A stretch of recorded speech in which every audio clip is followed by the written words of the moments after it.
Eh bien, c'est l'heure attendue maintenant du débat. Et l'homme qui nous rejoint à 41 ans, c'est l'une des principales voix des Républicains. Il s'agit de Laurent Wauquiez. Laurent Wauquiez, président de la 2e région de France, Auvergne-Rhône-Alpes, et vice-président des Républicains.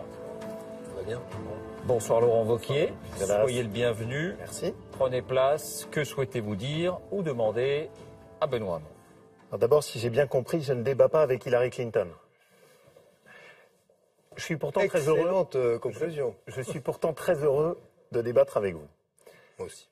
Et je suis très heureux parce que j'ai de l'estime pour la cohérence de vos idées. Je ne les partage pas. On est en profond désaccord. Et je respecte cette cohérence. Ce que je voudrais ce soir, c'est qu'on puisse débattre notamment de thèmes de la laïcité et de l'immigration. Je pense que vous sous-estimez fortement les problématiques du communautarisme, les difficultés de l'islamisme intégriste et les problèmes posés par une immigration trop importante pour nos capacités d'intégration. Je voudrais qu'on en parle avec un exemple concret, qui a d'ailleurs été mis sur la table par France 2 et qui à l'époque beaucoup choqué les Français, qui était un reportage sur les difficultés d'intégration des femmes dans les quartiers. Le café de Sevran.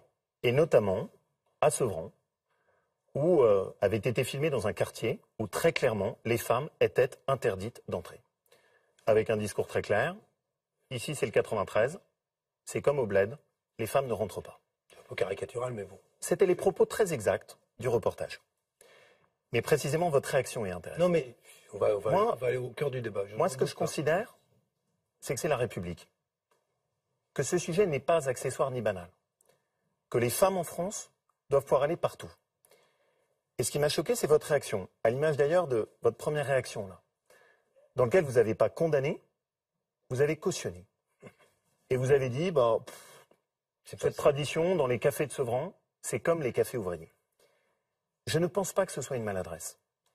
Je pense que profondément, et c'est une position qui est respectable, vous êtes prêt à beaucoup d'accommodements sur le sujet du communautarisme. Moi, ma position, elle est beaucoup plus nette.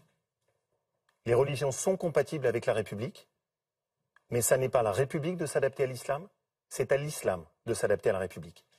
Et je ne suis pas sûr que vous partagiez ces convictions.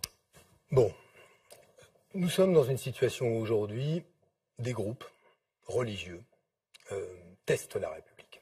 C'est indiscutable. Dans l'éducation, dans les hôpitaux, dans la rue.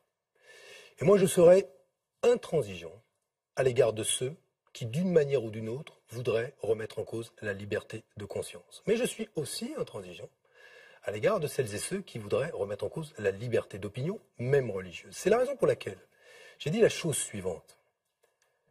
Que la loi de 1905, qui est probablement la plus belle loi de la République, elle garantit quoi?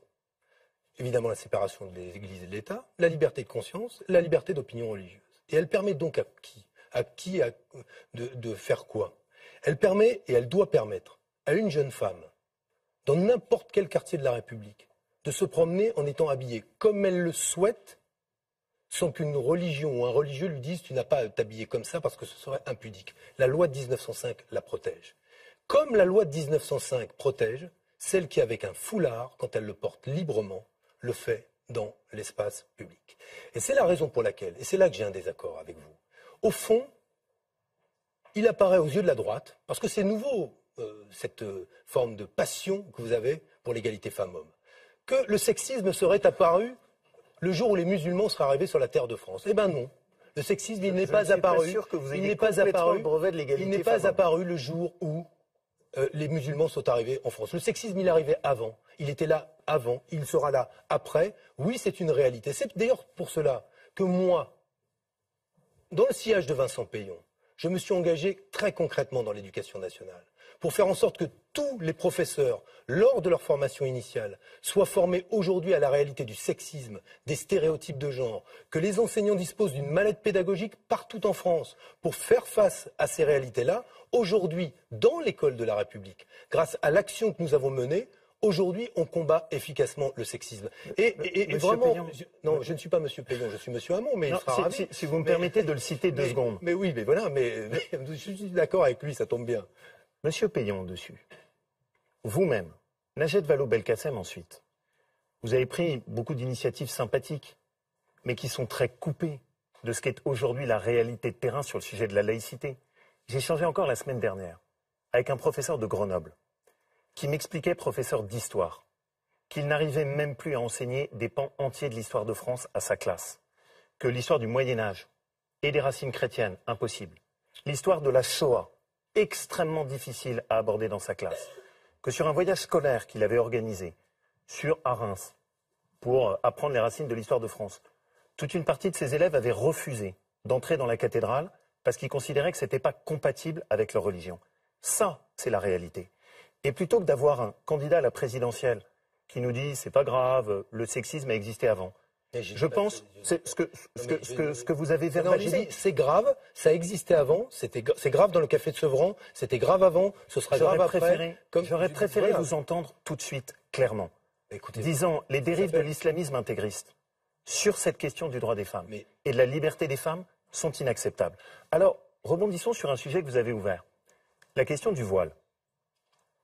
Là encore, Monsieur Hamon, vos positions sont très ambiguës. Quand on a eu la loi sur l'interdiction de la burqa, vous avez fait partie de ceux qui se sont prononcés contre cette loi, à la différence d'ailleurs de Manuel Valls, qui lui a voté cette loi. Quand vous avez été ministre de l'Éducation nationale, vous l'avez rappelé, et qu'il y avait eu un débat sur la possibilité pour des accompagnateurs scolaires de porter le voile. Oui, j'assume, oui. Vous avez assumé. Non, mais j'assume. On va se dire clairement les choses. Oui. Aujourd'hui, ce que vous proposez, c'est tout simplement qu'une maman qui porte un foulard ne puisse pas participer à une sortie scolaire parce qu'elle porte un foulard. Interdisez le foulard dans la rue. Et sur la burqa? Assumez la burqa. Moi, je considère que la burqa, à partir du moment où ça masque le visage, évidemment qu'on n'a pas le droit de porter la burqa. Vous savez ce que c'est la burqa? C'est une grille qu'on a. Alors pourquoi est-ce que vous êtes prononcé contre cette loi? C'est totalement faux. Et vous êtes en train d'aller sur un terrain où, pardon de le dire, vous êtes un joli hologramme de Marine Le Pen. Alors, c'est masculin, mais c'est exactement la même chose. Entre Hillary. Pas davantage. Donc, on va essayer de garder la sérénité des débats. Je veux dire les choses. Sur le foulard et les mamans, ça veut dire que dans certains territoires, si nous ne permettons pas à des mamans qui portent un foulard, qui ne font pas de prosélytisme, qui sont simplement là parce qu'elles en ont le droit, et qui participent donc à une sortie scolaire, on l'interdit. Donc plus de sortie scolaire pour les enfants. Et aujourd'hui, la plupart des directeurs d'école, des enseignants qui sont confrontés à cette réalité-là, quand ils font face à ces parents d'élèves, école par école, les décisions sont prises. Cela se passe bien, comme dans les universités où vous êtes sans doute favorable à l'interdiction du foulard et du voile à l'université. Eh bien, à l'université, 30 présidents d'université disent quoi? La CPU, il n'y a aucun problème d'ordre public. Pourquoi vouloir aujourd'hui interdire le port du foulard à l'université? Mais, je vais vous dire... Pardon, d'un mot, sur la loi sur la burqa, vous vouliez répondre peut-être. Mais j'ai répondu. Je pense que M. Wauquiez, comme beaucoup d'autres, trouve que les musulmans sont bien quand ils ne sont pas musulmans. Eh bien, excusez-moi, la loi de 1905, elle donne la possibilité à un catholique, à un juif, à un musulman, à celui qui ne croit pas, d'être respecté de la même manière. Elle garantit la protection de celui qui croit et de celui qui ne croit pas. Vous remettez en cause, par vos propos, la loi de 1905, et je vous le dis, donc dites ici et assumez que vous allez remettre en cause et abroger la loi de 1905. D'abord, la première chose, vous me permettrez un peu d'humour. J'ai compris que vous n'étiez pas Hillary Clinton. J'espère que ça n'est pas quand même l'hologramme de Tariq Ramadan. Alors, je vais essayer... Voilà, c'était un peu tiré par les cheveux, mais... Non, et je vais essayer de vous répondre très simplement sur cette question. Vous avez été contre la loi d'interdiction sur la burqa. Je demande à chacun de regarder sur Internet. Vous reprendrez vos propos. Ils jugeront entre nous. Pas la peine de perdre du temps dessus. Attendez, vous avez pris position pour cette loi, Benoît Hamon? La burqa, vous avez été pour la loi d'interdiction de la burqa? Interdit aujourd'hui de porter un foulard intégral. C'est aujourd'hui interdit dans l'espace public. Donc arrêtons. On parle de la loi de 2010. Exactement, sur laquelle M. Hamon, bien sûr, mais M. Hamon a pris position. Bien sûr, et c'est parfaitement vérifiable. Vérifier ça simplement. Allez-y. L'avantage, c'est de le vérifier très simplement. Ce que je vous reproche, c'est que je pense que vous sous-estimez ces questions. Et que vous agitez à chaque fois, et on l'a vu tout de suite, de la même manière d'ailleurs que vous l'avez fait sur le sujet d'Emmanuel Macron. Pour vous, dès qu'on a une position qui est divergente avec vous, vous brandissez l'étendard du Front National. Et vous nous dites, ah là là, au secours, attention, de lui ressembler non vous plus, êtes sur le sujet du Front National. Faites un peu d'effort pour ne pas lui ressembler non plus. Pardon, monsieur Hamon. Mais je ne prends pas de leçon de morale en la matière. Écoutez, à chaque fois que je regarde votre bilan de président de région, et on aura en discuter point par point, si vous voulez. Mais à chaque fois que je regarde, quand la gauche est au pouvoir, le Front National monte. Moi, mon département Haute-Loire, c'est le seul département de France dans lequel le Front National a reculé. Alors, laissons les arguments politiciens au placard, essayons de discuter concrètement des choses. Vous nous évoquez la loi de 1905, que vous brandissez comme l'étendard absolu. Oui, sauf que cette loi aujourd'hui, elle n'est plus appliquée, elle n'est plus respectée. Prenons là encore plutôt des grandes déclarations que je comprends que vous agitiez. La réalité dans les hôpitaux, allez discuter avec des médecins dans les services des urgences, qui vous expliquent qu'aujourd'hui... Tout ça, je le connais. Mais tout ça, mais vous faites... Mais qu'est-ce que vous attendez alors? Là où vous êtes... Mais qu'est-ce que vous attendez? Vous expliquent les médecins? Attendez, là où vous êtes, les gens devant leur télévision ne comprennent pas forcément. Un homme dira qu'une femme n'a pas été touchée par un médecin homme et lui n'a pas été touché par une médecin femme. Voilà, ça arrive. Je préférerais vous entendre là-dessus. Et je préférerais que vous ayez de l'énergie forte. Excusez-moi, moi je les connais un peu sérieusement ces dossiers-là. Et sur le nombre de cas qui sont concernés, on a effectivement aujourd'hui dans un certain nombre de services, notamment des urgences, des situations qui ont été difficiles, où les personnels hospitaliers se sont trouvés confrontés à des situations difficiles. Mais nous ne sommes pas dans une répétition générale dans tous les services des urgences de ce type de situation. Et que fait M. Wauquiez? Là encore, comme le Front National, il prend quelques exemples réels qui supposent aujourd'hui qu'on traite ces questions-là pour en faire une généralité. Et c'est là que c'est insupportable. Alors, vous êtes aujourd'hui, pardon M. Wauquiez, vous avez fait de l'attaque contre l'islam et les musulmans, quoi que vous disiez, un fonds de commerce électoral. C'est votre fonds de commerce électoral. Et je vous le reproche parce que vous appartenez à un parti qui s'appelle les Républicains. Je trouve qu'il y a une forme d'affaissement de la démocratie, à vous avoir entendu parler de l'assistanat comme un cancer,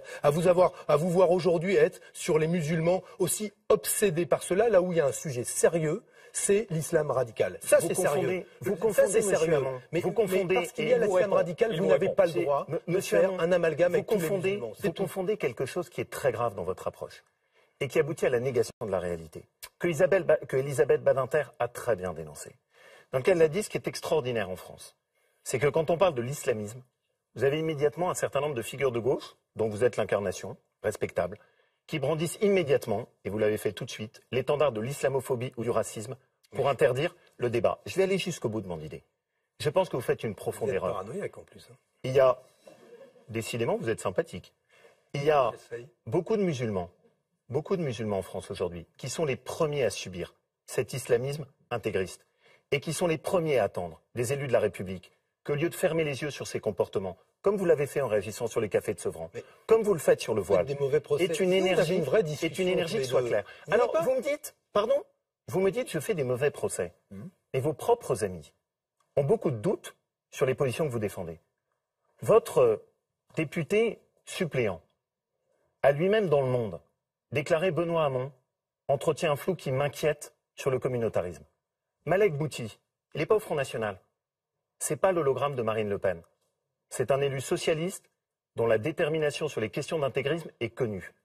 A indiqué qu'il vous trouvait trop proche d'une frange islamo-gauchiste qui reprend les concepts de l'islam. C'est pas moi, c'est Malek Bouti. Alors je sais qu'en ce moment c'est un peu compliqué. Est-ce qu'on peut vraiment... Juste sur ces sujets-là, et je le crois très profondément, oui, je pense que votre vision de la France est une vision dans laquelle on peut faire des accommodements sur le communautarisme. Absolument pas. Ma vision de la France, c'est qu'on ne doit plus reculer et que la laïcité ne doit plus reculer qui vous amène face à l'islam. Des crèches dans les mairies, qui vous amène à faire quelques accommodements, comme vous reconnaîtrez.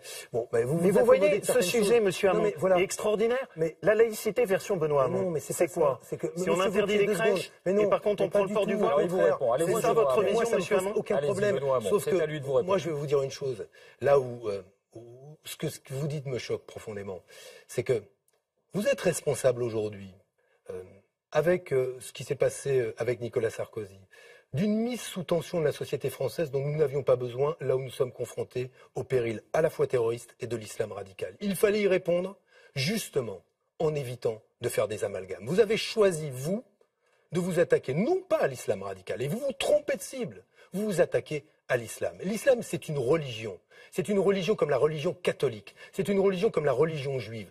Et dans la République,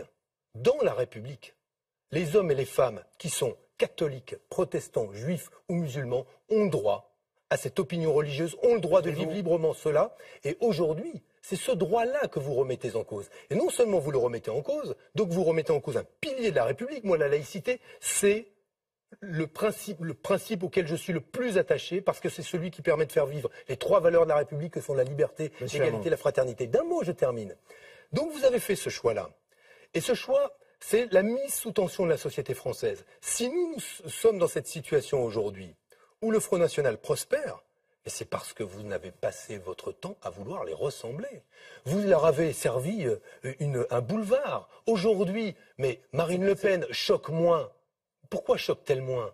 Parce que vous avez repris ses propres mots, ses propres diagnostics, ses propres analyses. Je ne me moquais pas de vous quand j'ai parlé d'hologramme. Je crois véritablement aujourd'hui que quiconque aujourd'hui ferait ce qu'on appelle un blind test, écoutez M. Wauquiez, écoutez Mme Le Pen, mais on ne sait pas qui a dit quoi, on serait incapable de faire la différence. Dernière interpellation, Laurent Wauquiez. Monsieur Hamon, dessus, et je vais me permettre de vous citer une sourate du Coran. Je pense que vous faites une profonde erreur de diagnostic. Dans le Coran est écrit que quand on est musulman, et qu'on exerce sa religion sur une terre qui est non musulmane, il faut adapter sa pratique religieuse. Qu'est-ce qui a fait la loi de 1905 de la laïcité? Je ne suis pas un exégète. La religion sacrés, chrétienne et la religion juive, Il s'adresse à vous. au début du XXe siècle, ont été capables de faire cet effort d'adaptation. Je crois que le devoir de politique que nous sommes, c'est de ne pas s'aveugler sur la réalité, de ne pas fermer les yeux sur les atteintes à la République dans les quartiers, et d'avoir le courage à un moment de dénoncer ce qui n'est pas acceptable. Ce qui me gêne, c'est que vous n'avez pas ce courage. Vous préférez fuir les choses. Vous préférez brandir. Je vais me permettre. Il termine. Je vais me permettre cette réalité très concrète. Je vais me permettre. Je ne suis pas dans l'absence. Je vais me permettre de terminer. Sinon, on ne comprend plus rien, Benoît. Tellement avec facile. plaisir. Tellement facile.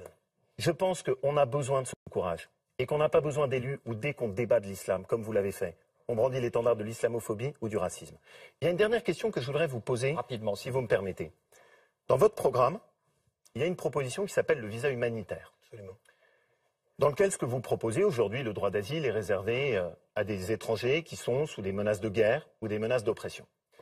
Ce que vous proposez avec ce visa humanitaire, c'est de l'ouvrir à des gens qui sont en détresse économique ou en situation d'insécurité climatique. Alors j'ai une question très simple à vous poser.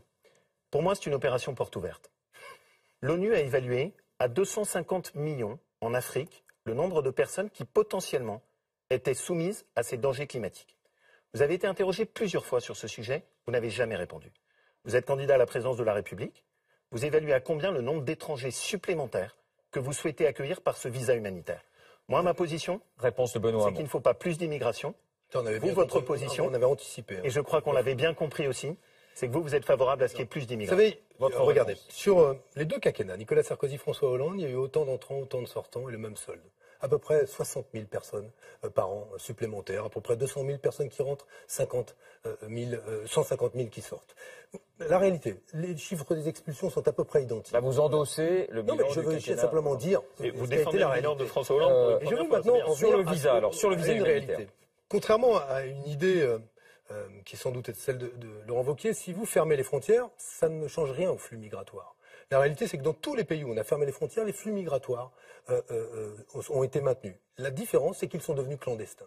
Et la raison pour laquelle, d'ailleurs, M. Pasqua avait mis en place les visas, c'était parce qu'il voulait justement qu'on puisse répondez pas à ma identifier question. qui rentre. Les visas humanitaires, ce serait Combien? quoi? C'est pas de combien, mais monsieur. c'est quand même- Mais moi, je ne fais pas des comptes sordides Mais avec vous avez des déjà êtres, répondu des hommes. ça. Mais Vous non, avez déjà fait mais cette monsieur réponse à Wauquiez, chaque mais fois. c'est insupportable. Vous les faites de la téléspectateurs comptabilité, qui vous ce sont écoutent. des êtres humains. Mais c'est quand même une question de savoir je vais vous tout dire- ce qu'on est capable d'accueillir et d'intégrer dans notre pays. Alors, il vous on répond. a le droit à une Oui, réponse. allez-y, je vous pose Benoît une question. Êtes-vous chrétien?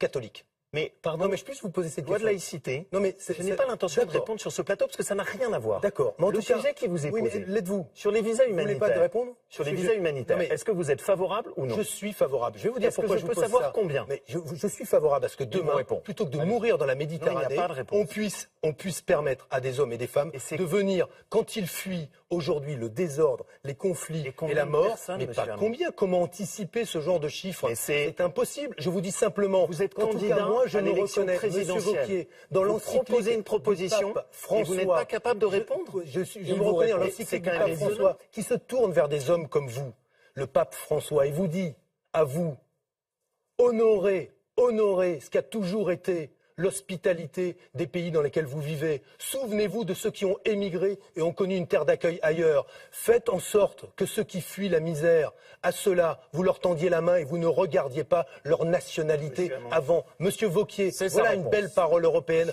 Je suis désolé que ce soit moi qui vous la donne. On s'arrête là, Laurent Wauquiez. Juste un point. Rapide, très rapide. Très rapide. D'abord, il n'y a pas eu de réponse à ma question. Parce que c'est impossible de dire combien de personnes vont vouloir venir. Les Français sauront que vous faites une proposition. Les Français sauront qu'effectivement, on s'arrête là. Laurent Wauquiez, merci, s'il vous plaît. La grande générosité, Laurent Wauquiez, c'est de se battre dans leur pays pour faire en sorte que le développement soit possible là-bas. D'accord, mais c'est une le vraie pape différence. François, il s'adressait à vous comme élu. On a compris votre position. À vous comme élu, qui venez de faire une mesure en plus sur des clauses dans les marchés publics pour obliger les gens à parler français. Heureusement que pendant les années de reconstruction, on l'a pas fait parce qu'on c'est parlait pas terminé beaucoup pour ce français sur débat. les chantiers. Merci d'avoir La France n'aurait pas débattu. été reconstruite. On dirait que c'était un échange assez courtois au départ. C'est bien un peu vigoureux moins à l'arrivée.